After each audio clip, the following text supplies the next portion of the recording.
Neglect starts as an infection, and if you don't take care of it, it becomes a disease. And one neglect leads to another. And the worst of all, when neglect starts, it diminishes our self-worth, our self-confidence, our self-value. It's easy to take the easy option. It's easy to rationalize. If no one around you is living at a high level, no one around you is achieving at the highest level, it might seem okay to take it easy. It's easy to get in a big, average, miserable rut. What's not easy is putting in the work when you don't feel like it. What's not easy is continuing to raise the bar when everyone around you remains the same. Not one's life is ever easy. How did you ever think you were ever going to make any progress? You can make this your time. You can take control of the life you want to live. Have the authority to know what you need to change, to know how to change, and then to take action.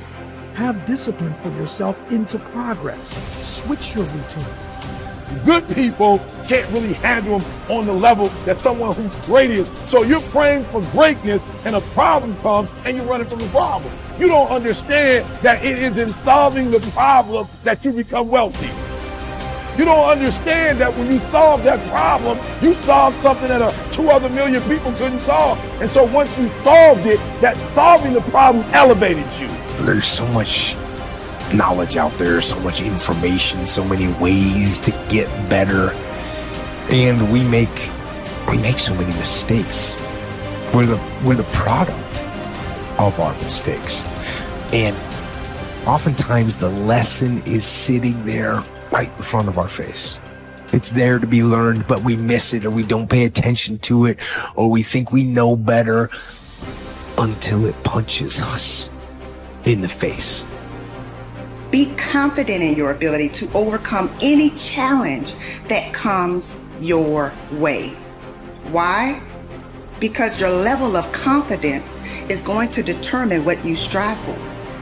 If you don't have confidence, what you'll do is you'll see something that you want, but you won't go for it because you'll tell yourself, I'm not cut out for this. I'm not good enough for this. I don't speak well enough for this. I'm not credentialed enough, or I'm not qualified enough. And what you're doing is holding yourself back. Think about, how can you do something different? We decided to take a risk and be different. So how can you be different in your category, in your career, in your field of interest, whatever you're doing? How can you purposefully choose to evolve and do something different? Because that's a risk. And sure, not all risks are rewarded, but I'll tell you what's never rewarded: stagnation. One of the things that we must do is that we must be involved in working on achieving self-mastery. You must work on yourself continuously. Never be satisfied with yourself. If you can't fly, run. If you can't run, walk. If you can't walk, crawl. But by all means, keep moving. Part of the reason that people go watch anti-heroes and villains is because there's a part of them crying out for the incorporation of the monster within them, which is what gives them strength of character and self-respect, because it's impossible to respect yourself until you grow teeth. And if you grow teeth, then you realize that you're somewhat dangerous, or maybe somewhat seriously dangerous, and then you might be more willing to demand that you treat yourself with respect and other people do the same thing. And so that doesn't mean that being cruel is better than not being cruel. What it means is that being able to be cruel and then not being cruel is better than not being able to be cruel. Because in the first case, you're nothing but weak and naive. And in the second case, you're dangerous, but you have it under control. And a lot of martial arts concentrate on exactly that as part of their philosophy of training. It's like, we're not training you to fight. We're training you to be peaceful and awake and avoid fights. But if you happen to have to get in one, and I guess the philosophy also is that if you're competent at fighting, that actually decreases the probability that you're going to have to fight, because when someone pushes you, you'll be able to respond with confidence And with any luck, and this is certainly the case with bullies, with any luck, a reasonable show of confidence, which is very much equivalent to a show of dominance, is going to be enough to make the bully back off. And so the strength that you develop in your monstrousness is actually the best guarantee of peace. And that's partly why Jung believed that it was necessary for people to integrate their shadow. And he said that was a terrible thing for people to attempt, because the human shadow, which is all those things about yourself that you don't want to realize, reaches all the way to hell. And what he meant by that was, it's through an analysis of your own shadow that you can come to understand why other people are capable, and you as well, of the sorts of terrible atrocities that characterize, let's say, the 20th century. And without that understanding, there's no possibility of bringing it under control. It's also partly why the path to enlightenment and wisdom is seldom trod upon, because if it was all a matter of following your bliss and doing what made you happy, then everyone in the world would be a paragon of wisdom. But it's not that at all. It's a matter of facing the thing you least want to face as the gateway to wisdom, and the gateway to the development of personality, which is exactly the same thing, is precisely through the portal that you do not want to climb through. And the reason for that's actually quite technical. This is a Jungian presupposition too, is that, well, there's a bunch of things about you that are underdeveloped, and a lot of those things are because there's things you've avoided looking at because you don't want to look at them, and there's parts of you you've avoided developing because it's hard for you to develop those parts. And so it's by virtual necessity that what you need is where you don't want to look, because that's where you've kept it.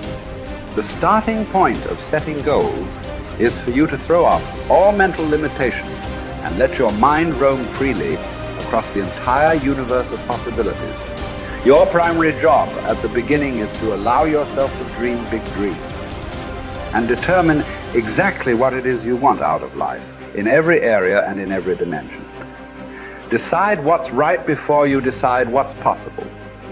Imagine that you can be or have or do virtually anything that you really want to, as long as you know exactly what it is. First, make up a dream list.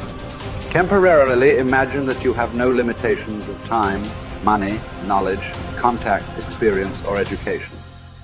Imagine that anything that you can write down is possible for you. Remember, anything that you can clearly define and crystallize on paper is probably possible if you want it long enough and hard enough and are willing to make whatever efforts and sacrifices are necessary. There are no unrealistic goals, only unrealistic timelines.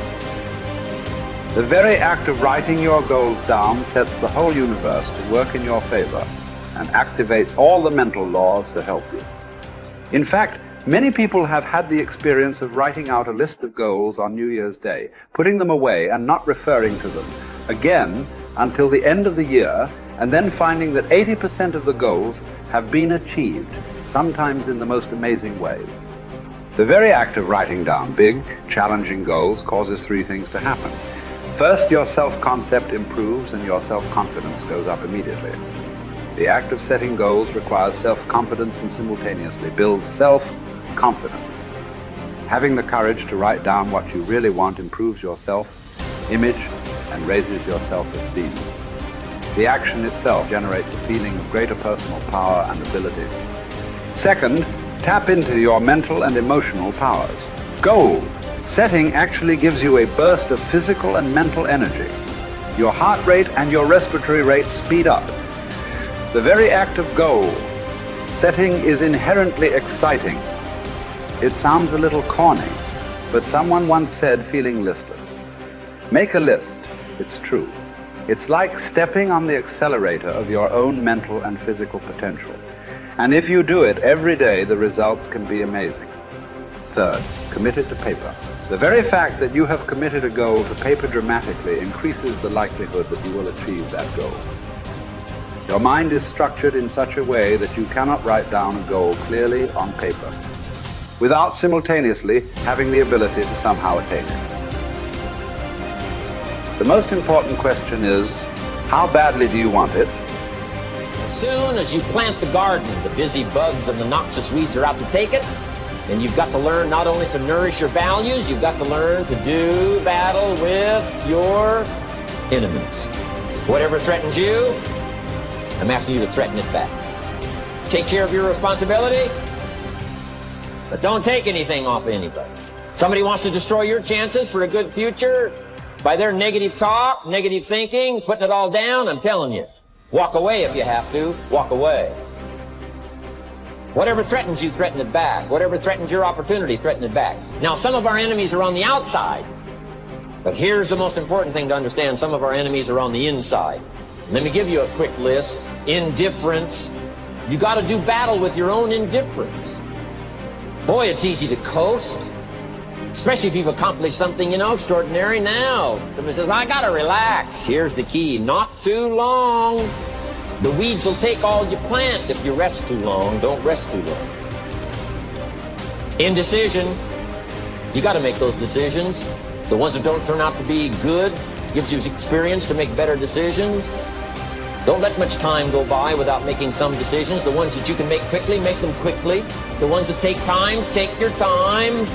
But get those decisions made. Don't let indecision be an enemy, rob you of the future, empty your bank account, leave you with zero in the purse. Don't let that happen.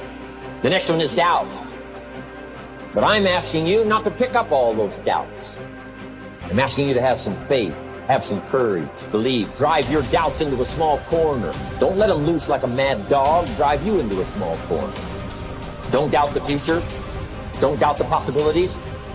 Here's the most important one of all. Don't doubt yourself.